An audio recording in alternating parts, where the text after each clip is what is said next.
Hello, good morning, good evening students. जो भी जब सुन रहा है उसके according. This is Ankita Arora. मुझे इतना सा बोलना था कि I am receiving lots of queries, ma'am, exam exam exam and looking to the condition, like as you know CBSE exam have been cancelled. If you know that railway that local trains and that regular trains for the railway have been cancelled till 12th of August. Now it's a question, and but obvious ICI would have no route for it, that how a person would travel. It's not, ये देखो, private cab वगैरह, they are actually charging 10,000 12,000. You don't know where is your जहाँ भी आपका green zone है, आपको travel करने के लिए स्पेंडिंग 10,000 15,000 हर एक के लिए फीजिबल नहीं भी हो सकता है. It could not be feasible for each and every one. फिर सेकेंड इज़, जब यहाँ पे आपके 10th-12th कैंसिल हो रहे हैं, that means government is not in a position and they are not willing to conduct any of the exam. तो फिर यहाँ पे कहीं ना कहीं क्लैरिटी साफ दिख रही है कि एग्ज़ाम्स होना मुश्किल है. It's almost impossible.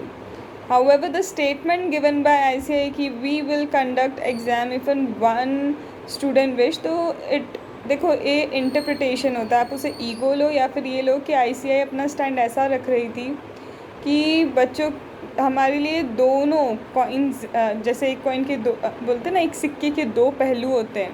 तो एक कॉइन के जो दो फेज़ है, हमारे लिए दोनों इंपॉर्टेंट है. अगर कुछ स्टूडेंट्स देना चाह रहे हैं तो हम कोशिश कर रहे हैं कि हम ले लें, पर उन्होंने ये बता दिया कि हम कोशिश कर रहे हैं, बट अगर सिचुएशन सही नहीं हुई तो एग्ज़ाम नहीं ले पाएंगे. तो you can take it as an ego. ये आपके ऊपर, ये आपकी परसेप्शन है ICI को लेके कि आप उसे एज एन ईगो लें, या फिर ये कि ICI ट्राई कर रहा है कि वो एग्ज़ाम ले. अगर कुछ बच्चे देना चाहते हो, कुछ बच्चे कंफर्टेबल नहीं हैं, तो व्हाट आई फील कि ठीक है, हाँ, कुछ बच्चों में डिलेमा आया है कि अब क्या करें, ऑप्ट आउट करें नहीं करें. Most of the student has not opted out, but obvious exam हो रही है तो स्टूडेंट्स ऑप्ट आउट नहीं करने वाले हैं. बट अभी का जो सिनेरियो, मैं यही कहूँगी, एक छोटी सी बात, वेदर इट इज़ जुलाई, जो ऑलमोस्ट पॉसिबल नहीं है, और इट्स नवंबर और दिसंबर, क्योंकि यू डोंट नो कि वहाँ सिनेरियो क्या होने वाला है, what would be the scenario. तो वेदर इट इज़ जुलाई और whether it is November, you have to study. अब अगर आप एक ग्रुप दे रहे थे तो क्लियर कट आप बोथ ग्रुप पे आ जाइए. If you were for one group, clear cut both group पे आ जाओ. ICI अगर खुद नवंबर 20 पे जा रहा है, जो उसे जाना ही होगा, because things are not in the hand, तो आप वैसे भी, आपको ओल्ड कोर्स वालों को May 21 अटैम्प्ट मिल जाएगा. देखो, सर्कमस्टेंस किसके क्या है, सबके बहुत अलग है, और आप नहीं जान सकते कि किसके लिए क्यों एकदम ज़रूरी था एग्ज़ाम्स देना. तो I would say, one group है तो बोथ ग्रुप की प्रिपरेशन करो, और एक ही ग्रुप बचा है तो उसमें डिटेल स्टडी पे जाओ, प्रैक्टिकल एनालिसिस पे जाओ, कोर्स के लिमिट में रह के उसको और थोड़ा डिटेल में समझने की कोशिश कर सकते हो. बताए, इससे होगा क्या कि आपको एक कॉन्फिडेंस आ जाएगा. और मैं ये नहीं बोल रही दिन भर पढ़ते रहो, एक ग्रुप वाला नहीं पढ़ो दिन भर, सिर्फ 5 घंटे कैसे भी निकालो कि मेरी अब नवंबर में एग्ज़ाम होनी है, तो 5 आवर्स मुझे कैसे भी क्या करना है, निकाल के इस सब्जेक्ट को स्ट्रॉन्ग रखना है, इस ग्रुप को स्ट्रॉन्ग रखना है. फिर भी 1 जुलाई, मतलब फर्स्ट वीक ऑफ जुलाई में आपको कंडीशन क्लियर मिल जाएगी. देखा जाए तो ICI should have given a clear stand. ये ज़रूर है कि उन्हें जल्दी ही बता देना चाहिए इंस्टेड ऑफ वेटिंग, क्योंकि दिख रहा है कि सिचुएशन फेवरेबल होने नहीं वाली है. दिल्ली जैसी जगहों पे जहाँ पे हॉस्पिटल्स की हालत बिल्कुल ख़राब है, आपको ये भी नहीं पता आपके फैमिली मेम्बर्स एडमिट हुए तो एक हफ्ते लोग ढूंढ रहे हैं उनको कि वो है नहीं है, कैसे हैं, बात नहीं हो पा रही है. तो आप ऐसे सिचुएशन में एग्ज़ाम को प्रायोरिटी नहीं दे सकते. हर बच्चे की अपनी अपनी रीज़न है, बट ग्रीन जोन वाला आई नो सफ़र कर रहा है, बट ये भी समझो आप कहीं ना कहीं बीइंग अ ह्यूमन कि दूसरे लोगों के लिए भी बहुत प्रॉब्लम है. An exam can never be a priority जब ऐसी सिचुएशन चल रही है. And to be honest, I am telling you, I am in contact, मेरे जो फैमिली में है, बैकग्राउंड है, डॉक्टर्स का बहुत ज़्यादा है. तो यहाँ पे जो कोविड के वहाँ पे ही हैं, ठीक है, उन्हीं में है. तो उनसे भी जितनी बात हुई है कि क्लियर केसेस आपको नहीं बताए जा रहे हैं. इफ़ यू नो कि इंडिया के 5 लाख केसेस हैं ओवरऑल, इंडिया में रिकवर्ड हटा दो, बट एक्चुअल में उससे ज़्यादा है। It's 3 times, it's at least 3 times. देखो पॉलिटिकल एजेंडा बहुत सारा चलता है कि हम लोग हमारे केसेस यहाँ पे संभाल पा रहे हैं, बीजेपी वहाँ नहीं संभाल पा रही, यहाँ पे कांग्रेस संभाल रही है। ये सारे पॉलिटिकल एजेंडा बहुत सारे चलते हैं, बहुत सारे अदर फैक्टर्स चलते हैं। तो ये मान लो कि केसेस इससे बहुत ज़्यादा हैं और डेथ रेट इससे बहुत ज़्यादा है। आपको बता दूं मैं कि जिन लोगों की डेथ हो रही है उनका ना कोई 13वां है ना कोई चौथा है, कुछ भी नहीं है, मशीन में डाल के उन्हें वैनिश किया जा रहा है क्लियरली। तो ये बहुत पेनफुल है जब अपने ही नहीं पहुंच पाएंगे इस टाइम पे जहाँ सपोर्ट की सबसे ज़्यादा ज़रूरत होती है। और दिल्ली जैसे ही तो आप कभी न्यूज़ में देखो तो पता चलेगा आपको, you will get goosebumps कि लोग ढूंढ रहे हैं ऑक्सीजन के लिए, एक दूसरे चिल्ला रहे हैं भैया हमको ऑक्सीजन लगा दो। और मतलब इसे हम मेडिकल फैसिलिटीज़ को ब्लेम करें, लोगों को ब्लेम करें, गवर्नमेंट को ब्लेम करें, या फिर इतने केसेस बढ़ रहे हैं कि वो एक साथ हैंडल नहीं कर पा रहे हैं, किसे ब्लेम करें। सो इससे अच्छा सेफ़ रहना, आई वुड सजेस्ट कि सेफ़ रहना is just the option. Then second thing, इसके अलावा ये कि मैंने आपको बोला था ना कि इसका कि रोज़ का मैं 2 दिन में आपको एक चैप्टर दे दूँगी, but last 2 days I was literally unwell. फिर भी मैंने कैसे भी ट्राई करके एक वीडियो रिकॉर्ड किया है जिसमें मैं 3 क्वेश्चन से ज़्यादा नहीं कर पाई। Sorry for that. मैं शेड्यूल देना इसीलिए ज़्यादा पसंद नहीं करती, प्रेफर नहीं करती। आज भी आपको 5-6 क्वेश्चन कैसे भी रिकॉर्ड करके मैं दूँगी।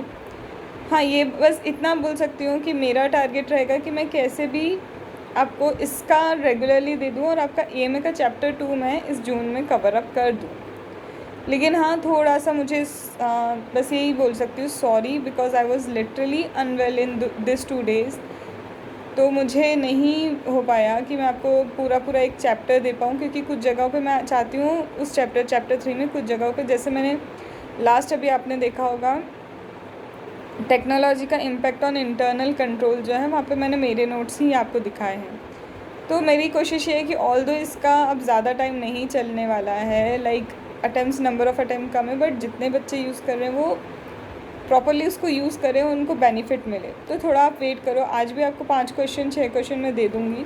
बस जो मैंने बोल दिया था ना कि एक पूरा आपको लेसन मिल जाएगा, वो थोड़ा सा लेट मी गेट वेल, थोड़ा ले लो। ना यू बोलते ना, nothing, something is better than nothing, तो वो कर लो। और बाकी आपको बता दूँ, एग्ज़ाम की टेंशन आप बस ये लो कि आपको नवंबर के लिए प्रिपेयर होना है।